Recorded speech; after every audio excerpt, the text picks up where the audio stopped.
વડોદરામાં નકલી પોલીસ બનીને રેડ કરનારા 3 શખ્સો સકંજામાં આવી ચૂક્યા છે। શિનોર તાલુકાના મોટા કરાળા ગામે નકલી પોલીસ બનીને દારૂ લઈને આવ્યા હતા અને તું દારૂનો ધંધો કરે છે એવું કહીને પૈસાની માંગ કરી। જો કે ફરિયાદીને શંકા જતા શિનોર પોલીસને જાણ કરી અને પોલીસ સ્થળ પર દોડી આવી।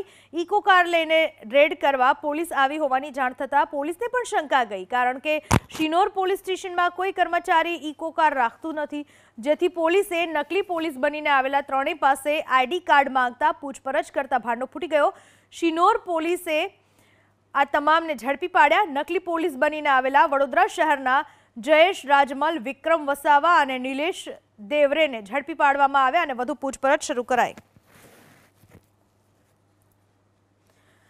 નકલી પોલીસનો પર્દાફાશ થયો છે। નકલી પોલીસ બનીને રેડ કરવા માટે આવ્યા હતા, પરંતુ ફરિયાદીને શંકા ગઈ, જેના કારણે તેમણે પોલીસ સ્ટેશનમાં જાણ કરી અને અસલી પોલીસ આવી જતા નકલી પોલીસનો ભાંડો ફૂટી ગયો।